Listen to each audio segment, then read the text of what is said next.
I could get on YouTube or something and tell people what I experienced last night. I got abducted by an alien and taken up into their spaceship. In your dream? Yeah, that was my dream. Cool. So was that a dream or was it Real? real? Am I being probed and don't know it? No. Again, it doesn't matter. I mean, I don't. To me, it was just a dream. But I've had within the last 6 months, I've had 2 of those real vivid dreams where I was taken into a ship and was asked questions and was shown things. And the first one I had was even better than the one I had last night. It was more vivid. Do you remember it now? Yeah, I remember most of it. Bits and pieces of it. That I was up. I was asleep. I had an out of body experience. I'm pretty sure. And again, if I say, well, yeah, I was abducted.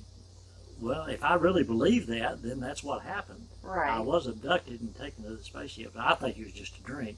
Because, again, when it comes to aliens and all this, yeah, there's probably life forms scattered out through here. Why not? Everybody's got their own dream, right? So if one person is definitely sure about they've been abducted or that they've seen aliens or there are aliens, then that would make it real to a certain extent. Mm-hmm. Again, all you control folly. But yeah, the first one I had was I was taken up into this ship, and they didn't look alien type like the grays that most people say they see when they're abducted. And I don't remember probing me with prods or nothing like that, but they were showing me. It was like bits and pieces of information. It was like a slideshow, just going through there. You need to look at this, you need to look at that. And all of those, I don't remember what they all were. I wished I'd written them down. But anyway, that's 2 within the last 6 months. So maybe I am being probed, who knows. Well, you did say one time that you had an astral experience where a being took you and showed you things. Right, yeah, that was, now I actually wrote that story. I never published it. I think I did maybe put it on my blog a long time ago, maybe. But it was called Children of the Astral World. Yeah, out-of-body experience where I was taken by spirit guides or whatever. And again, dream, who knows. But yeah, that was very vivid. I mean, I didn't even have to write that one down or try to remember it. It just stuck with me. So I wrote that story about that one. All kinds of adventures when I'm sleeping. I don't care if they're real or whether they are just a dream. They're fun. It's amazing because we talked about that, I know, earlier on one of your podcasts about the out-of-body experiences and the feeling that it leaves you with. For like that one, Children of the Astral World, that one has stayed with me, forever. And it always brings good feelings when I think about that and recall what happened. So I can find that, if you're interested in reading it. But the whole gist of the thing was, as I was having the out-of-body experience, and there was communication between me and the spirit guides, but we wasn't talking. It was just like I didn't have to ask them anything. They communicated with me, kind of just through the mind or whatever. But they took me to another realm, I guess, or another planet or whatever. But on this particular place, when we got there, I noticed that the hierarchy of this civilization was all children, young kids, and the adults were like the followers of the children, and like they were the ones that were making society what it was, which I found interesting because they just reinforced my belief too that as children we're so much more attuned to who we are, and the way things could be or should be. So I found that interesting, that this whole civilization was run by the children, and they were a lot wiser and knew more than the adults did. And part of our controlled folly would already be created, though, from the collective conscious when we come into it. based on our domestication, indoctrinations. Right. I agree. Yeah. Our language. Uh-huh. Just talking about how like the word job is actually like Hebrew for persecution or something like that. Yeah, actually, where that would fit. And you know, morning, or you wake in the morning. Well, awake is something that we do after people die, and mourning is what we do when people die. And the weekend, by the time you get to the end of the week, you're weak. So her play on words and putting the different meaning into things like that really shows how even our language has impact on how we are controlled and fall into the. Yeah, I can see that. Yeah, the things we tell ourselves on a daily basis with our words and our thoughts. Well, what are words? Words are only thoughts that you express, right? It's all the same thing. But yeah, you know, I like to take a day every once in a while when I'm recharging, maybe, and take a inner look at myself and say, what have I been telling myself? And most of the time, the negative things I say to myself are said in a jokingly manner, Mm-hmm. but that doesn't make any difference. Right. Because the thoughts you put out into the cosmos are reflected back to you. And that's why people who are miserable and they don't know how to make themselves happy, if they would just look at their thoughts and what they're telling themselves on a daily basis, they would be able to get a better idea. Well, I'm creating all this confusion. You know, I'm making myself miserable because of what I'm telling myself. And even jokingly, you know, like I say, you know, I'll do something stupid and I say, hey, you idiot, you dumbass, you know. And then I catch myself again, my observer self says, watch out what you're telling yourself now, because you say, okay, dumbass, that goes out there, well, what's going to come back to you? I'm a dumbass, right? You know, so you got to watch your words. Yeah. And your thoughts. Yeah, but yeah, I find that interesting. The words that we use, and again, I have a lot of trouble trying to put my thoughts and my feelings into words. I do too. Yeah, I think, I don't know what that is, because, well, again, I think I do know what it is too, because everybody's perception is so different. Mm-hmm. In what you say, they don't get what you're meaning. And I run into that. It seems like over and over and over, people get confused with what I'm saying. It's like, no, that ain't what I meant. But I can understand how it came off to you as that. But that's not what I'm trying to express. So I try to work on that, but I just keep going around the circle. I still keep confusing everybody and myself too sometimes, but I think that's pretty normal. Yeah, but we're indoctrinated with words, and we're told at such an early age that this is the way it is, and we accept all that stuff. And then you have to spend so much time on learning everything and trying to get back to reclaiming your power. There was a passage in a Richard Bach book. One of my favorite authors. That I don't know if I have the book, because it seems like after Chandler was born, I was never able to find the passage because I wanted to read it to him every day. Yeah. And it was something about when maybe he's talking to his child self, and he's telling his child self that, you know, when you're born, you have all this, you still remember everything. Right. And it was something about holding on to that, and maybe something about a dragon, something in there. I don't know. I can't remember it, and I have no clue which book it was in. I'm going to have to go back and read all of them. You know, that's kind But I thought I owned it, Yeah. and I remember looking for it several times, and I never could find it again. I do. It seemed like I do recall one of his books where he was talking to his younger self all the time. Mm-hmm. Which, you know, I do that myself too. You know, as I look back and where I was and where I am now. Yeah, I talked to my younger self. But yeah, I don't remember a part about a dragon. And it may have just been something that impressioned in my mind. Yeah, well, it must have been if it's still there. Yeah, it made an impression on you. Yeah, but I don't know where the dragon came from, but I don't know. Everything's a mess, it seems like. Again, yeah, you was talking earlier about, all the now being age of Aquarius, where all the good and the bad's going to come to a head, and the good's going to win out over the evil. I remember back in the 60s in the hippie era, it was the age of Aquarius, So again, cycles come and they go. Yeah, that's why I wish I could pinpoint. I'll have to go back and look at that documentary because, according to them, it still wasn't supposed to happen until sometime later in the 2000s.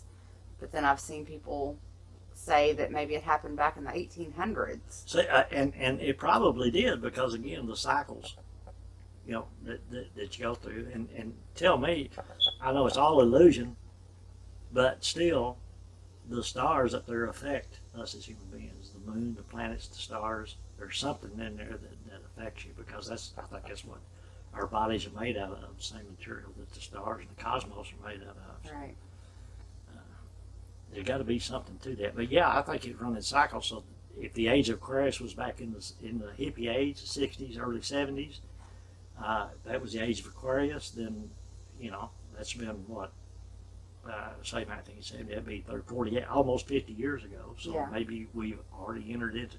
I've got a book at home that my buddy Christopher was good enough to buy and send to me, called God I Am, and the author was Peter Irby, I think is his name, E-R-B-E, which was a great book, the first part of it, which I really, and I've still got that at the house, and I read it all the time. I started underlining the things I wanted to remember, and after I got done, I looked, I said, hell, I underlined everything. But the second part of the book itself was talking about the end of the cycle. That this author says that our ancestors, or the people that actually populated Earth with humans, come from Sirius, I think it is, the constellation Sirius. And the last part of that book, which I didn't put a lot of stock in, I read it and kept an open mind about it, but and it didn't come true because he was in that book. He was making the prophecy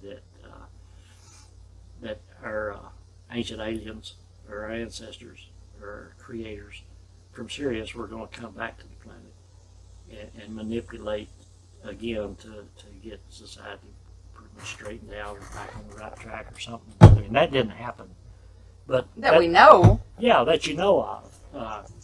And again, you got the different philosophies too. That there are people who incarnate back on this planet as way showers. That they volunteer. That was part of that book. In that last section, he was talking about the people that volunteer to come back as a human being on planet Earth to be the light showers, to give people a new way of looking at things. And that's all possible. I don't know. So yeah, maybe it did happen. But all the other things, from time I chuckle, and again at all the controlled folly of other people and the things they come up with. You get the gurus, the end of the world's coming, a certain date, and they all come and they go, and it just repeats different cycles. So yeah, maybe they did happen, but it don't very seldom ever happens like they've drawn it up. So I don't put a lot of stock into the prophecies. Again, you go to I know in the religion, at least I hate to say this because I'm not exactly sure, but I think that some of the philosophy is that this God, Spirit, which created all of us, that He's He already knows everything's going to happen to you, right?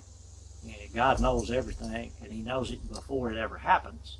So my question being, well, when he created his children to live on planet Earth, why would He create the angel who eventually fell and become Satan? If He knew beforehand that that's what was going to happen, why would He do that? Right. Why would He put the tree of life in the Garden of Eden when he already knew that Eve was going to eat the apple and tempt Adam, and then was going to be born in sin for the rest of her life. Why would he do that? You know, things like that make no sense. It just don't sit right with me.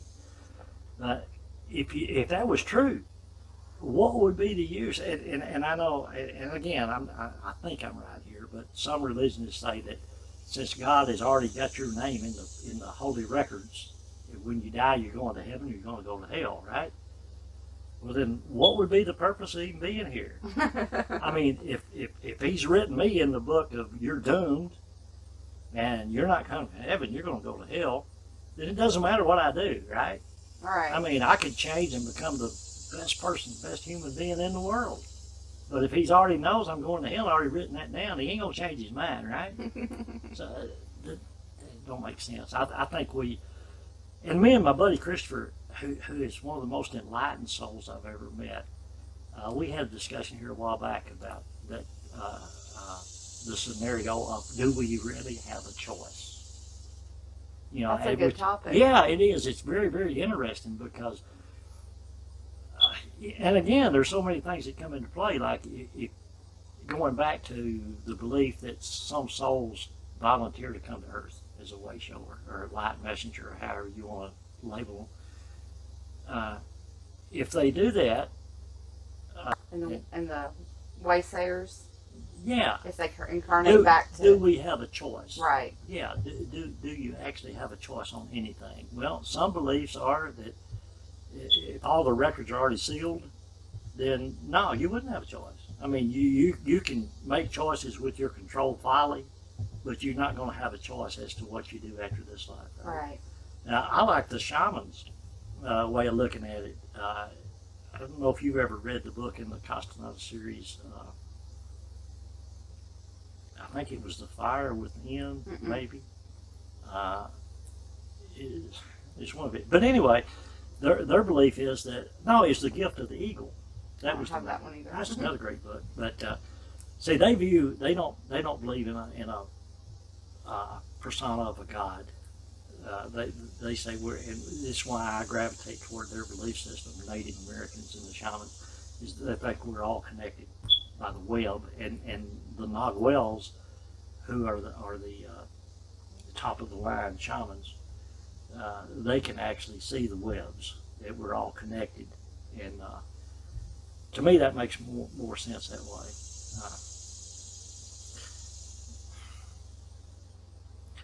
I keep losing the track of the point I was going to make, so I don't guess it was very important to me.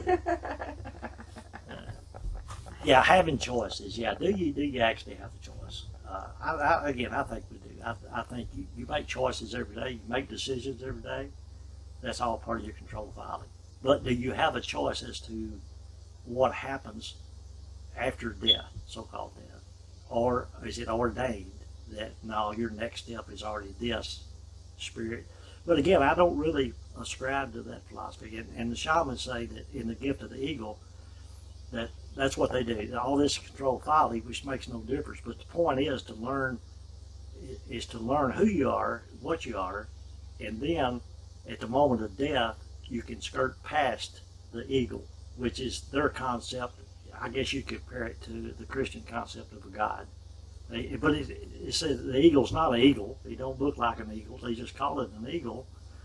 And what it is, it's just the center of everything that is, including us. And the key to their being here as a human being is go ahead and do your control folly, but learn enough, because like in one of the books it says there's nothing worse than a man without wisdom. And if you learn who you are, then at the moment of death, you can, what they call, you skirt past the eagle. And the people that never learn who they are or what they are, at the moment of death, the eagle just absorbs all of their life experiences back into itself to express in another way. To me, that makes sense. Yeah. You know, and the ones who are able to really get a grasp on who and what they are, instead of being absorbed back into the center of the wholeness, which means they're still existing as spirit, but yet they haven't learned enough in this incarnation So they're just, all their life experiences is sort of back to the ego, which is what its intention is. But if you learn enough, you can skirt around the ego. And then you go into, like the wheel of time, you go into another dimension, another existence, or reincarnation, or whatever. So yeah, I was gonna say kind of like reincarnation, but Right. if you don't get to that point, and that's kind of like the Buddhist thing about reaching nirvana. Right. It's very similar It is. process of levels of enlightenment. I think so. Yes, I would agree with that. And I think if you, and I've tried to study all the different beliefs and religions and philosophies and whatever, if, you do, it all goes back to me to us all being one. We're all this spirit, and the spirit is just expressing through us, as whatever you are, a human, a tree, a river, whatever. It's all the same. I think all the philosophies, they have a lot in common. They just go about it in different ways, but it all leads back, to me, it all leads back to the same thing. We're all one. You can't be destroyed. Will you be able, at the moment of death, when you leave this body and your spirit is still there, I don't know what's going to happen to us. Will you be able to recall your life experiences here? Well, maybe. I hope we can. But even the people believe in reincarnation, they come back and they say, well, I lived a past life. I got these memories, and I know it had to be a past life. Well, that may be true too. But I don't know how much we will recall. To me, it'd be kind of like trying to wake up in the mornings from a dream and trying to recall it. Mm-hmm. Because I know for me, and probably a lot of people, I know you've said this yourself, you try to grasp that dream and recall it, and the more you try to get it to you, the faster it's going away back into the mist to where it's not there, and you know it's there, but you just can't pull it back out. So that may be what happens at the moment of death, is that you lose your consciousness of being a human being, and you don't recall none of this, but yet it's still ingrained in your spirit, so it's still a part of you there somewhere. Yeah. As far as, the way we look at things. And that's okay. I don't want anybody to think like I do. I'm not trying to convince nobody of nothing. But if you control folly is making you miserable, then it's time to change it.